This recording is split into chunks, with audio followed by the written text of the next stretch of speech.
Video start करने से पहले दोस्तों ओम नमः शिवाय मैं आप सभी को कहना चाहता हूं, क्योंकि आज इस वीडियो में मैं आप सभी को बताने वाला हूं कैलाश पर्वत के बारे में। जी हां दोस्तों, कैलाश पर्वत आपने बहुत सारे वीडियोस पे देखा होगा, सुना होगा कैलाश पर्वत के बारे में अचंभित कर देने वाली बातें, मगर इस वीडियो में मैं कुछ ऐसा डिफिकल्ट आप सभी को बताने वाला हूँ, दिखाने वाला हूँ, सुनाने वाला हूँ, जिसे देखकर आप चौंक जाएंगे। और इस वीडियो को जो कि भगवान शिव के भक्त हैं उनको ज़रूर देखना चाहिए, और उन्हें भी देखना चाहिए जो भक्त नहीं हैं, जो साइंस को मानते हैं, साइंटिफिक रीज़न खोजते हैं, मतलब साइंस के चमचे हैं, उन सभी को देखना चाहिए। यहाँ पे मैं बता दूँ कि दुनिया में बहुत सारे पर्वत मौजूद है, अवेलेबल है, मगर जो कैलाश पर्वत है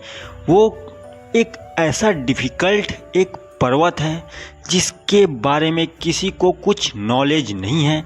जो साइंस है, नासा है, जिसने अंतरिक्ष में बहुत सारी चीज़ों की खोज की है, वो कहता है कि उसने अंतरिक्ष में बहुत सारी चीज़ों की खोज की है। उसने अभी तक ये नहीं जान पाया है कि आखिर कैलाश पर्वत का रहस्य क्या है। तो दोस्तों आज उसी रहस्यों के बारे में मैं बताने वाला हूँ जो कि अभी तक वैज्ञानिकों ने नहीं खोज पाया है। तो इसमें मैं 5 ऐसे चीज़ें बताऊंगा जिसमें बहुत रोचक तथ्य है। पूरी वीडियो ध्यान से देखना, आपको कोई नया बात भी पता चलने वाली है इस वीडियो में दोस्तों। तो सबसे पहले मैं यहाँ पे बता दूँ कि जो कैलाश पर्वत है वहीं पे पास में मानसरोवर झील है, जिसके बारे में आप लोगों को, बहुत सारे लोगों को पता होगा। और वहीं उसी के बगल में राक्षस ताल। तो यहाँ पे कहा जाता है कि जो मानसरोवर झील है वहाँ के पास में अगर कोई व्यक्ति खड़ा हो तो वहाँ से जब हवा चलती है तो वहाँ पे एक ध्वनि सुनाई देती है। वो ध्वनि कैसी है? जिसमें सीधे सीधे ओम ओम ओम की ध्वनि सुनाई देती है। और वहीं पे ध्यान से अगर उस ध्वनि को और सुना जाए तो डमरू की आवाज़, डमरू जो शंखनाद होता है, डमरू, उसकी आवाज़ सुनाई देती है। अब यहाँ पे जो वैज्ञानिक है ये तर्क लगाते हैं, ये कहते हैं कि जब हवा पहाड़ों की तरफ चलती है तो वो कैलाश पर्वत से टकराकर इस प्रकार की ध्वनि क्रिएट करती है। तो जो वैज्ञानिक हैं मैं उनसे यही सवाल करना चाहता हूँ कि दुनिया में इतने सारे पहाड़ हैं, बर्फ़ से ढके हुए पहाड़ हैं, कहीं पे भी ओम की ध्वनि सुनाई देती है? आप ही बताइए। दुनिया में इतने सारे पहाड़ हैं, वहाँ पे डमरू या ओम की कहीं पे भी ध्वनि सुनाई देती है? यहाँ पे साइंस सीधे सीधे फेल हो जाता है। ठीक है, अब यहीं पे मैं बता दूँ कि जैसे नैनीताल झील है, मानसरोवर झील है और राक्षस ताल है।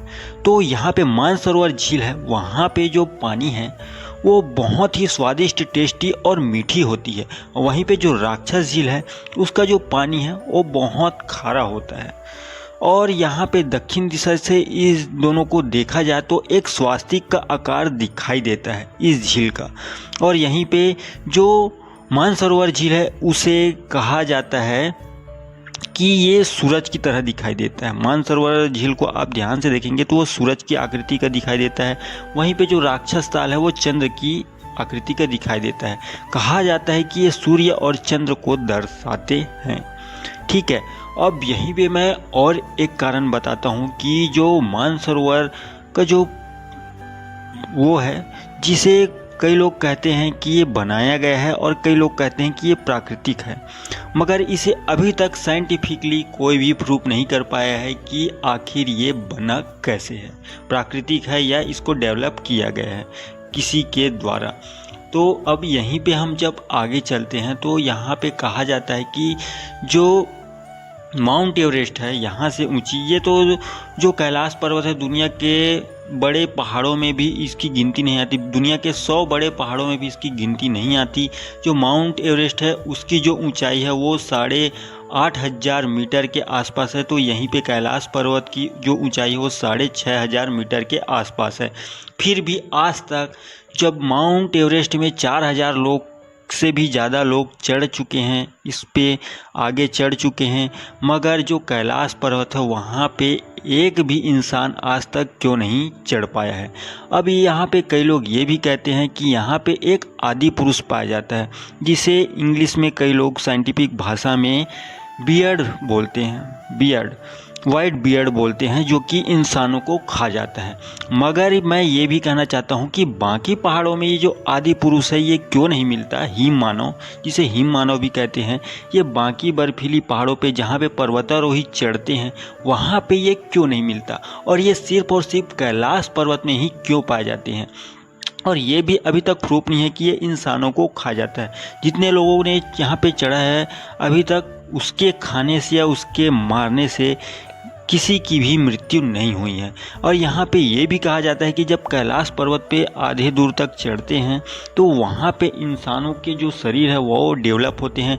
कई पर्वतारोहियों जो कि उसमें चढ़ाई करना स्टार्ट किए थे, आधे से भी कम रास्ते तक गए थे, तो वो लोग बताते हैं कि जब वहाँ वो जाते हैं तो वहाँ पे उनका जो शरीर है, नाखून ऑटोमेटिक बहुत जल्दी बढ़ने लगते हैं, बाल बढ़ने लगते हैं, शरीर में झुर्रियाँ पड़ने लगती है, जैसे वो बुजुर्ग हो, मतलब बूढ़े होते जा रहे हों।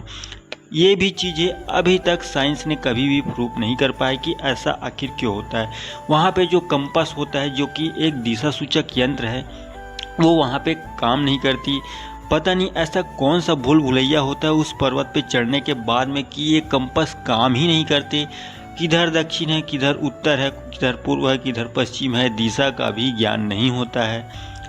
अब यहाँ पे ये भी चीज़ें अभी तक साइंस प्रूफ नहीं कर पाए कि आखिर ऐसा क्यों होता है।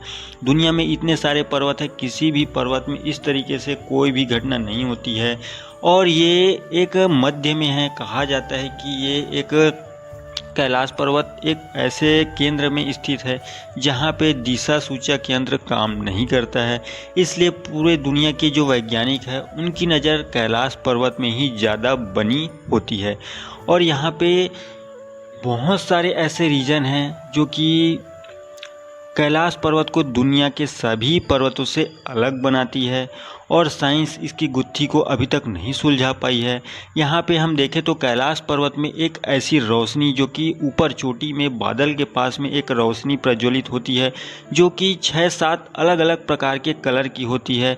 तो अगर इसे हम साइंस की भाषा वैज्ञानिक क्या बोलते हैं, इसे भी हम बताते हैं। वैज्ञानिक कहते हैं कि ये एक मैग्नेटिक फील्ड के कारण इस तरीके से रोशनी क्रिएट होती है। इसमें कोई चमत्कार वाली बात नहीं है, मगर मैं कहना चाहूँगा कि दुनिया में इतने सारे पर्वत हैं जहाँ पे इस तरीके से कोई भी रोशनी क्यों नहीं होती, सिर्फ और सिर्फ कैलाश पर्वत पे ही क्यों होती है, क्योंकि दुनिया के सभी पर्वतों से कैलाश पर्वत को अलग बनाए रखती है। ये साइंस वाले कुछ भी बोले, मगर ये कैलाश पर्वत तो हमारे जो भगवान हैं, हमारे जो इष्ट है भगवान शिव, उनका निवास स्थान है। यहाँ पे इतने सारे चमत्कार इसीलिए होते हैं क्योंकि ये भगवान शिव का घर है, और भगवान शिव नहीं चाहते हैं कि हम इंसान उन तक पहुंच पाए, क्योंकि हम इतने ज़्यादा पापी हैं कि हम उन्हें साक्षात नहीं देख सकते, उनके घर में हम नहीं जा सकते। कहा जाता है कि 11वीं शताब्दी में एक संत थे जो कि नेपाल के थे, मिलारप्पा उनका नाम था। वो वहाँ पे चढ़ाई किए थे, ये कहा जाता है, मगर मिलारप्पा ने भी ये चीज़ अभी पुष्टि नहीं की है। उन्होंने खुद नहीं कहा है कि मैंने यहाँ कैलाश पर्वत की चोटी पे कदम रखा है, उनकी चढ़ाई की है। अभी तक उन्होंने भी ऐसा नहीं कहा। ये तो लोग कहते हैं, उनको मानने वाले ये कहते हैं, ये कहा जाता है, ये बताया जाता है। ये भी अभी तक रियलिटी में प्रूफ नहीं हुआ है। और जो भी चीज़ें हैं कैलाश पर्वत से जुड़ी वो एकदम हट के हैं। हम तो पापी हैं, ये तो एक रहस्य हमेशा बना रहेगा। इसे ना ही साइंस सॉल्व कर सकते हैं, ना ही हम इंसान इसे सॉल्व कर सकते हैं। ये हमारे प्रभु भगवान, जो भगवान शिव हैं, भगवान भोलेनाथ हैं, हर हर महादेव हैं, उनकी नगरी है। जिनकी जब इच्छा होगी भगवान शिव की तो हम भी जा सकते हैं, नॉर्मल इंसान भी जा सकते हैं कैलाश पर्वत में। और अगर उनकी इच्छा नहीं होगी तो हम चाहे कितनी भी कोशिश कर ले, चाहे वैज्ञानिक कितनी भी कोशिश कर ले, उनका जो राज है उसे कोई सॉल्व नहीं कर सकता। तो ये वीडियो कैसी लगी प्लीज़ मुझे कमेंट करके ज़रूर बताना। वीडियो अच्छी लगे तो प्लीज़ लाइक करें और ज़्यादा से ज़्यादा शेयर करें, क्योंकि ऐसी नॉलेज भरी वीडियो आपको यूट्यूब पे कहीं मिलेगी मगर बहुत कम देखने को मिलेगी। इसलिए ज़्यादा से ज़्यादा अपने मित्रों को, दोस्तों को और रिश्तेदारों को शेयर करें, क्योंकि भगवान शिव का जो गढ़ है कैलाश पर्वत, जो उनका घर है, उनके बारे में हर चीज़ें, हर बातें उन सभी लोगों तक पहुँचाए जिन्हें इनकी जानकारी नहीं है।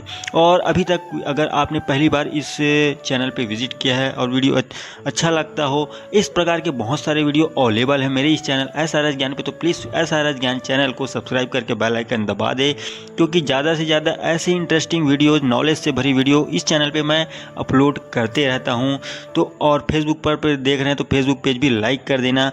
तो आज के लिए मुझे विदा दीजिए, नए वीडियो नए रहस्यों के साथ मैं फिर से हाजिर हो जाऊंगा मेरे इस प्यारे से चैनल SRS ज्ञान पे। तो आज के लिए विदा दीजिए, धन्यवाद। हर हर महादेव।